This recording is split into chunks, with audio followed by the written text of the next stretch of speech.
Um bom dia para você que está em casa. Condomínio, aluguel, financiamento da casa própria, compra e venda de imóveis. O Pronto Atendimento de hoje vai falar sobre direito imobiliário.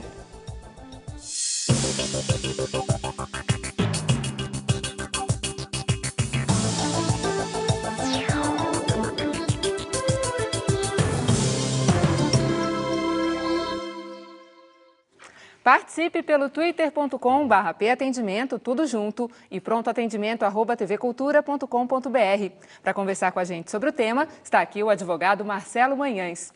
Bom dia, doutor Marcelo. Bom dia. Tudo bem? Bom dia, tudo bem. Muito obrigada pela sua presença. Eu que agradeço.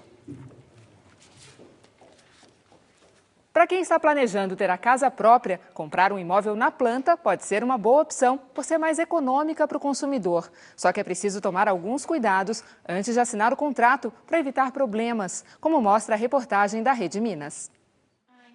Camila comprou um apartamento num feirão em 2008. A previsão era que o imóvel ficasse pronto em janeiro deste ano. Mas as obras atrasaram e a construtora estipulou um novo prazo para a entrega, agosto de 2013. Não tem nenhuma laje, tem simplesmente algumas vigas de contenção de barranco. A professora conta que já pagou mais de R$170 mil pelo imóvel. Como a construtora ainda nem começou, ela decidiu entrar na justiça contra a empresa. O plano inicial do casamento, de sair do aluguel logo, de estruturar um apartamento novo, um apartamento do seu jeito, ele todo foi frustrado. E se a gente está cumprindo a nossa parte, cabe a eles também cumprir a parte deles dessa mesma forma. O problema da Camila é mais comum do que se imagina. Menos de 5% dos consumidores que sofrem com esses transtornos entram na justiça.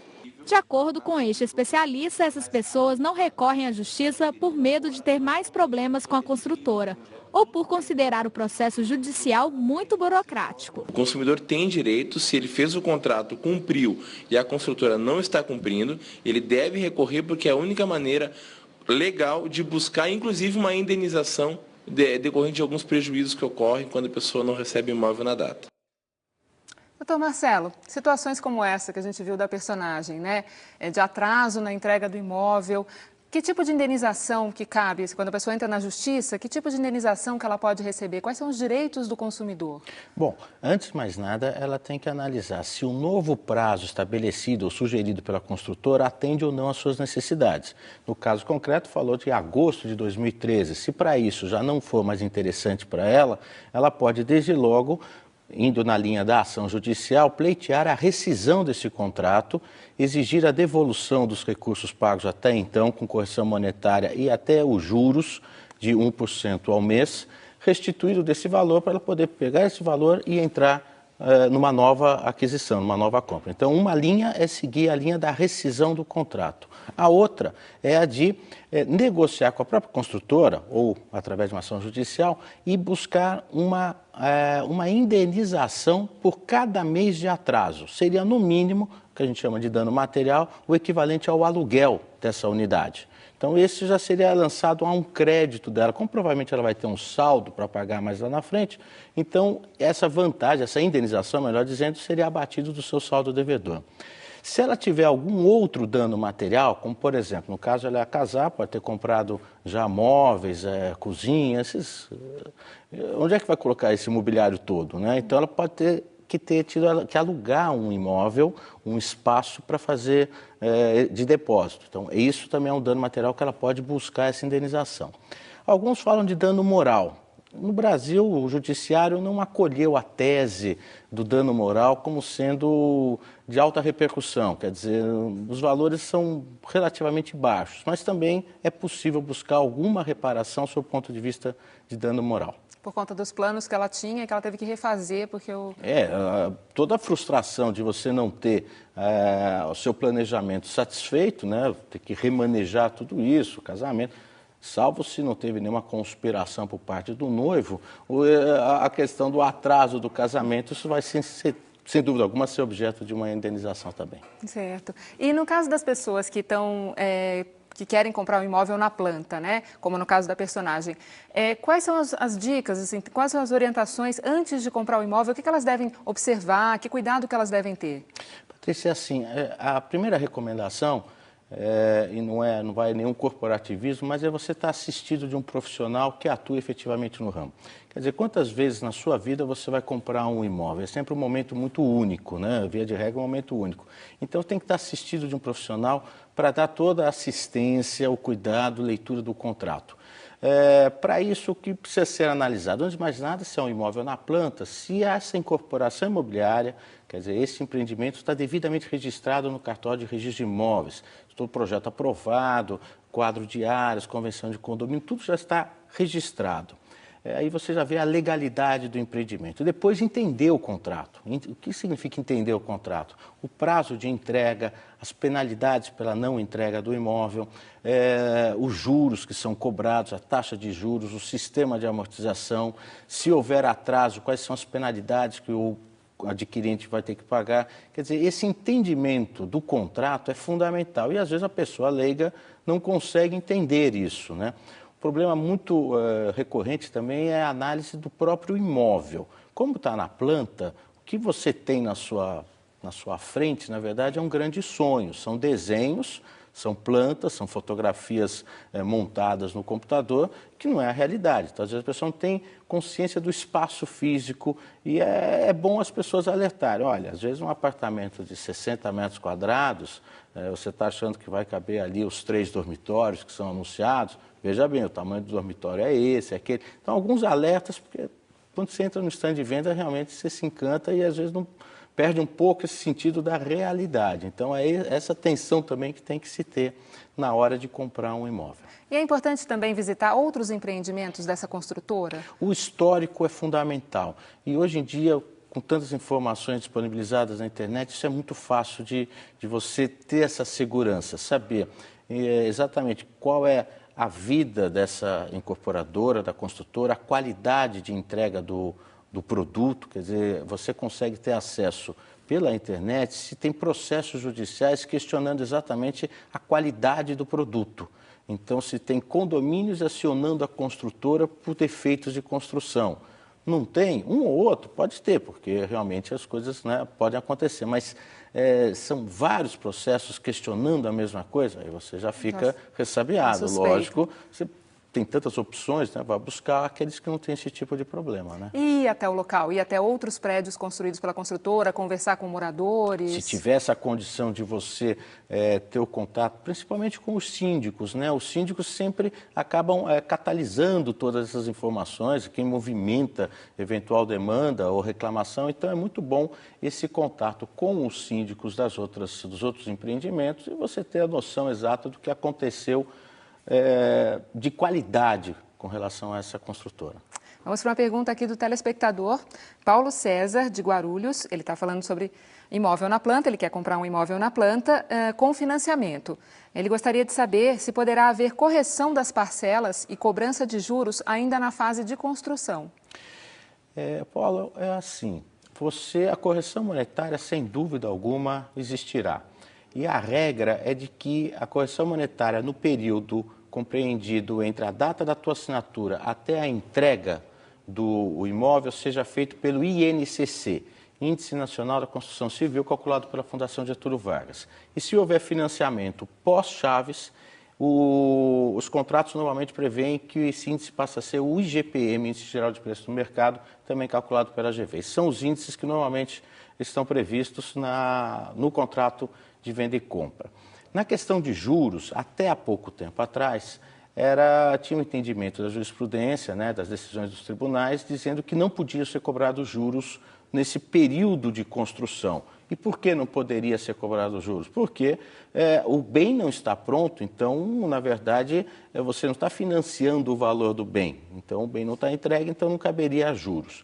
Mas, recentemente, há coisa de um mês mais ou menos, teve uma decisão do Superior Tribunal de Justiça, do STJ, convalidando, dando por legal essa cobrança de juros. Então, é muito importante, mais uma vez, que a leitura do contrato seja feita com muita cautela, avaliando exatamente o I0, né, a data inicial para o cômputo dos juros, para que não se tenha por surpresa, quando for entregar as chaves, você vai ver o teu saldo devedor enorme porque você não entendeu muito bem como é que era esse cômputo dos juros. Então, é muito importante essa atenção na leitura do contrato. A pergunta aqui da Fernanda. Ela diz: quero adquirir uma casa e a certidão no registro de imóveis não tem averbação ou problema algum. Entretanto, o dono da casa é dono de uma empresa que faliu e tem muitos processos na esfera estadual e federal. Ela pergunta: corro o risco de perder a casa caso eu venha a comprar? Ressalto que este imóvel é o único bem do casal. Muito bom. Então, veja só. Quando se está comprando, no caso do Paulo, um imóvel na planta de uma incorporadora, todas as documentações, todas as certidões relativas à incorporadora já estão devidamente arquivadas no cartório de registro de imóveis, por isso que nós falamos do empreendimento estar registrado. Então, essa verificação das certidões já está feita pelo próprio registrador. Então, quem está comprando de uma incorporadora já se sente, sob esse ponto de vista, absolutamente tranquilo na questão legal, na questão da segurança da sua aquisição. Diferente quando se trata desse tipo de compra, da Patrícia, onde você tem... Da Fernanda. Desculpa, da Fernanda, onde você... A Patrícia ainda vai comprar o outro imóvel dela. Da Fernanda, onde ela disse que está comprando de uma pessoa que não é um incorporador e que, portanto, você, adquirente, tem que ter todo esse zelo, esse cuidado de analisar as certidões do vendedor. E, dentre outras certidões que a gente analisa, é exatamente as de feitos distribuídos no fórum, né? As ações distribuídas no fórum, em relação à pessoa vendedora e em relação às empresas da qual ela seja eventualmente sócia. Nesse caso, com uma falência, há um risco, sim, da pessoa de adquirir esse tipo de imóvel. Por quê? Conforme a expansão da falência, a repercussão desse processo de falência, pode ser que haja o que a gente chama de descaracterização da personalidade jurídica. O que é isso? É dizer o seguinte: olha, como os bens da massa falida não foram suficientes para pagar toda a dívida e houve uma apuração de fraude na falência, os bens dos sócios podem ser que tenham que responder também pela falência. Mesmo sendo o único imóvel deles. E aí a questão do único imóvel, o que se teria era o seguinte: não, mas aí tem a lei, que é a Lei 8.009, que protege o bem de família, mas aí protegeria o quê? O falido. Ele permaneceria no imóvel e sustentaria exatamente a tese do bem de família, como um bem único. Mas se ele está vendendo, então os recursos, podem ser direcionados para a massa falida. Quer dizer, algum tipo de risco ela está correndo, e sem dúvida alguma o que seria necessário é uma avaliação mais profunda do caso concreto.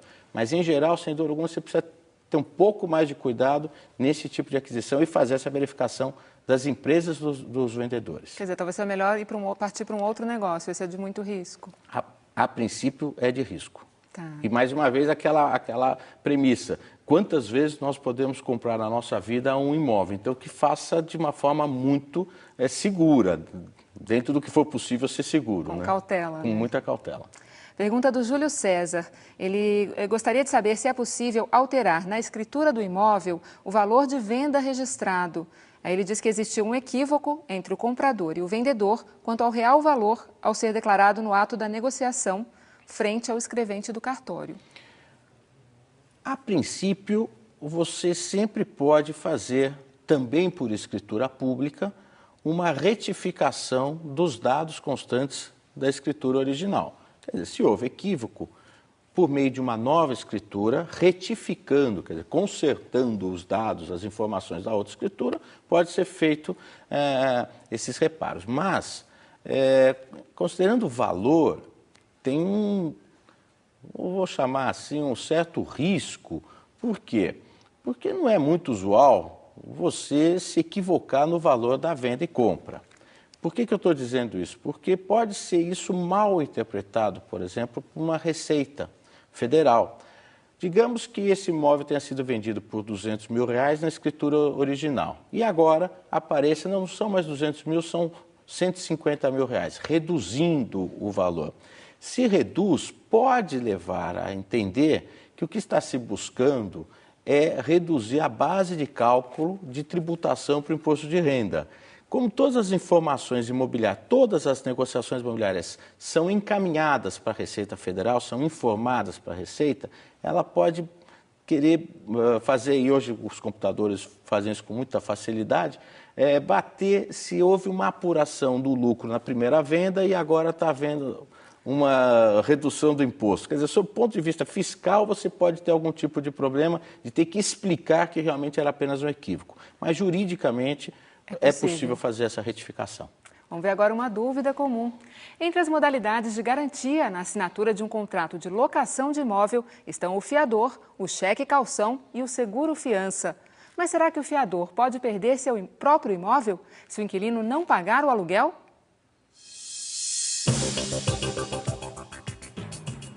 A propriedade do fiador pode ser penhorada, mesmo sendo o único imóvel residencial dele. Isso é verdade, doutor Marcelo?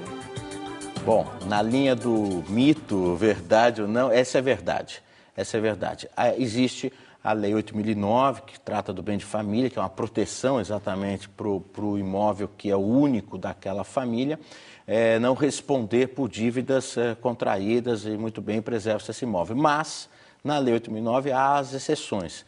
E essa é uma das exceções, onde a pessoa proprietária do imóvel, ela assume a obrigação de ser fiador em algum contrato de locação, ela renuncia a esse direito, a essa proteção do seu bem de família, e este bem, este único imóvel, pode vir sim a responder por uma dívida decorrente de um contrato de locação.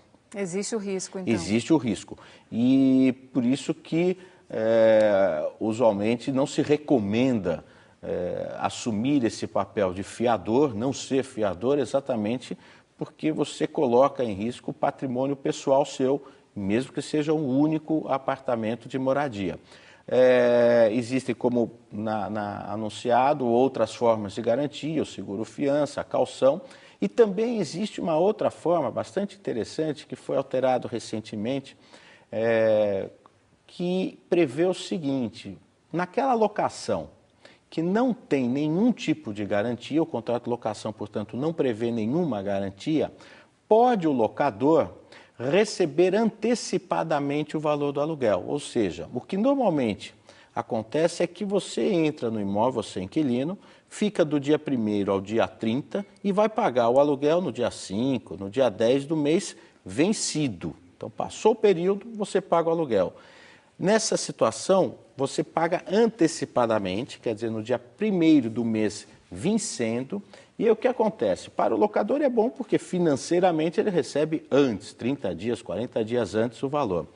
E mais, se não houver pagamento por parte do inquilino, na data aprazada, o proprietário do imóvel, o locador, poderá imediatamente instaurar uma ação de despejo por falta de pagamento e obter do juiz uma liminar de despejo. O que significa isso? Significa que ele tem garantido de que rapidamente ele retoma o imóvel no caso de um inquilino que não paga a locação. Você vai me dizer, bom, mas isso é muito arriscado para o inquilino. O inquilino se ele tem a certeza, vamos dizer, que vai cumprir o pagamento do aluguel, não é ruim, porque ele não precisa ir arcar com os custos do seguro-fiança, não precisa pedir favor de fiadores, e ele tem garantido, então, a sua alocação e o pagamento antecipado. Tá certo. A gente vai para um rápido intervalo. Nós já voltamos com mais perguntas e respostas sobre direito imobiliário. Mande as suas dúvidas, que o advogado Marcelo Manhães vai responder. Até já!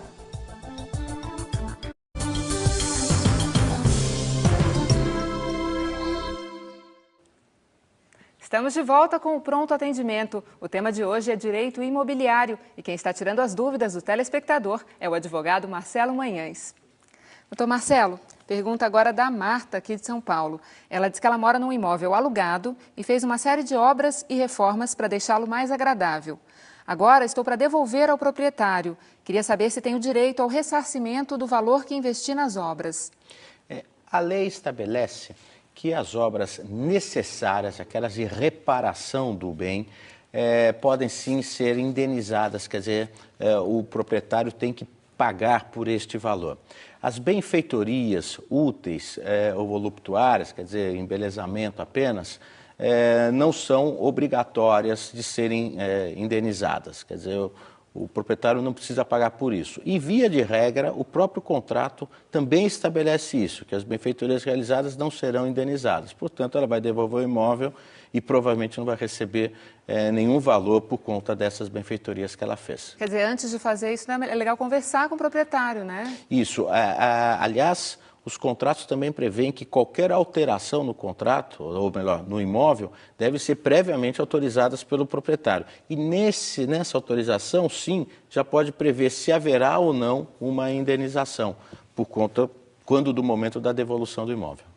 Tá certo. Pergunta da Noelma. Ela pergunta, no caso do proprietário pedir o imóvel ao inquilino, tem direito de ficar 3 meses morando no imóvel sem pagar?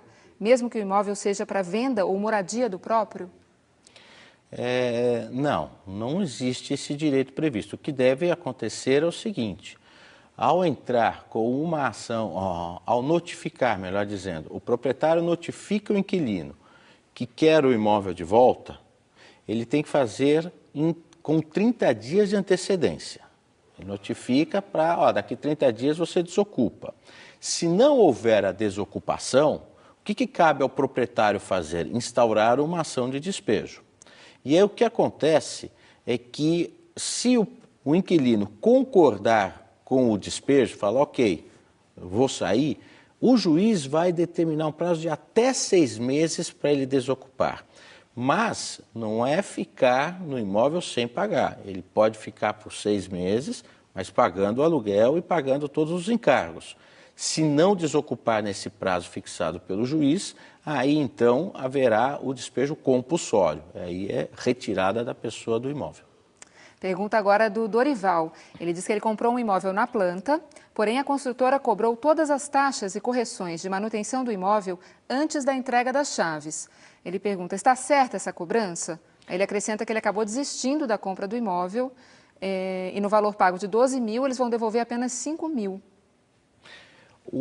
Provavelmente o contrato deve ter previsto que a partir da data da expedição do habite-se, do auto de conclusão, correria as despesas de condomínio, IPTU, por conta do novo proprietário, do adquirente. E deve ter havido, então, um período entre o auto de conclusão e a entrega efetiva das chaves, e este período é que está sendo questionado. Mas o contrato deve estar prevendo que é desde a data do auto de conclusão. Então, respeitando o contrato, ele vai poder. Precisa analisar o que prevê o contrato. Tá. Tem uma segunda parte da pergunta que ele diz que ele acabou desistindo da compra do imóvel no valor pago de 12 mil reais. Eles vão devolver apenas 5 mil reais, cobrando 8% geral do contrato, sendo que o valor fechado do imóvel é de 84 mil. Está certa essa cobrança? Ele pergunta novamente. Provavelmente deve estar sendo descontado o valor relativo à comissão de intermediação do negócio. E mais alguma despesa, por exemplo, IPTU, condomínio, coisas assim, que o imóvel estaria disponível para ele. Então, porque falando em 8%, normalmente são 6% o valor da comissão e a venda efetivamente aconteceu. Quer dizer, aquele que prestou o serviço na intermediação, ele tem direito de receber esses 6% como corretor. Se depois o contrato lá na frente foi rescindido ou não, não cabe a ele... Quer dizer, o direito da comissão ele tem, então deve ter sido esse desconto.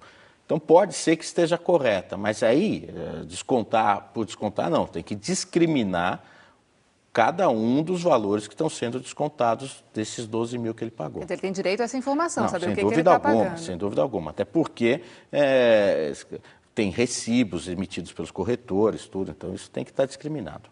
Pergunta do Newton, ele diz, meu pai vendeu para mim, em vida, há 20 anos, um sítio da família pelo valor venal de 20 mil cruzeiros reais, seria isso? Alguma moeda. Como faço para corrigir esse valor pelo valor de mercado?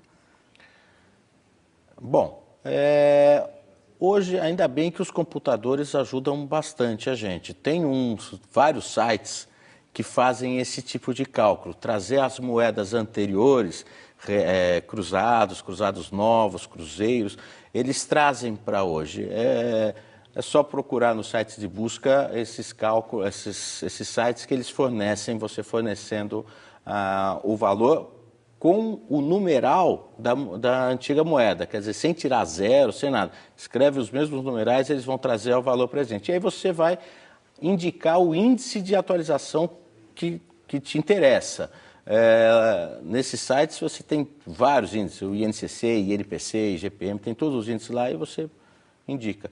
O valor de atualização, eu não sei muito bem para que ele queria, porque se ele vai colocar isso no imposto de renda, ele não pode atualizar o valor do imposto de renda, porque para fins de imposto, na declaração, vai ser considerado isso como um ganho, como se ele tivesse vendido, né, aumentado o patrimônio dele. Então, para vender, talvez? Mas aí para vender, tudo bem, ele vai... Para apurar a diferença entre o valor de custo e o valor de venda, pode ser que seja para isso. Pode ser.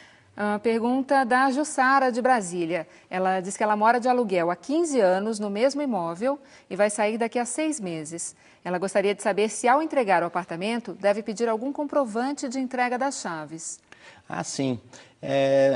Usualmente, o que se deve fazer, tanto na entrada do imóvel como na sua saída, é um termo de vistoria do imóvel. Então, quando você entra no imóvel, relatório fotográfico, tira a fotografia do imóvel, data, o locador e o inquilino assinam isso como sendo um laudo a respeito como está o imóvel, e isso na entrada. E na saída faz as mesmas coisas, para mostrar que você está entregando o imóvel nas condições corretas. E ao entregar, não só o laudo é assinado, como se assina a devolução do imóvel, de modo que você, inquilino, tenha a prova de que a partir daquele momento, o que acontecer no imóvel já não é mais de sua responsabilidade. Mais, então é muito importante que se tenha tanto um laudo mostrando como fotográfico, como está o imóvel, assim como o termo de recebimento da entrega das chaves. Uma pergunta agora pelo Twitter, sem identificação do telespectador. Ele diz: moro numa casa e foi retirado parte do terreno enquanto eu já morava. Fizeram reajuste de aluguel e não contabilizaram a perda. O que eu faço? Olha, a lei impede a alteração do imóvel, do bem locado, no prazo de vigência da locação. Então, a primeira resposta, sim, nem poderia haver essa redução, essa alteração do bem locado. Isso já está absolutamente vedado pela legislação. Não bastasse, vamos dizer que então eu concordo com essa alteração, mas sem dúvida alguma que aí tem que haver uma revisão no valor para estabelecer o correto, porque se há uma redução, proporcionalmente deveria também haver uma redução no aluguel. Então, ele pode pleitear isso em juízo. Aliás, tem uma ação que chama ação revisional de aluguel, que pode ser instaurada de 3 em 3 anos, exatamente para recompor o valor que está sendo pago do aluguel ao preço de mercado, seja para mais, seja para menos. Então, se for o caso, instaurar uma ação, se não tiver um acordo entre as partes, instaurar uma ação judicial de revisão de aluguel. Tá certo. Agora, rapidamente, o programa está acabando. Pergunta da Érica. Ela gostaria de saber como deve ser devolvido o imóvel. A imobiliária quer que eu devolva como foi alugado, entretanto, como fica o desgaste natural em decorrência do tempo. Pintura, ela quer que eu devolva com pintura nova. Isso é correto? Se no contrato estava estabelecido que foi entregue pintado, no primeiro momento, e que deverá ser restituído assim, aí a imobiliária está correta, pode exigir. Se não estiver previsto no contrato, é o desgaste natural, ela não precisa repor o imóvel nas condições originais. Você tem que analisar ali o contrato certinho para ver o que fazer. Doutor Marcelo, muito obrigada pela sua presença aqui com a gente. Temos várias perguntas. Na próxima oportunidade, a gente volta a falar sobre esse assunto. Voltaremos com prazer. Muito obrigado. Obrigada. O Pronto Atendimento fica por aqui. Amanhã nós vamos falar sobre o aumento do consumo de sal, que coloca em risco a saúde dos rins. Mande já a sua pergunta. Um bom dia para você. Até amanhã.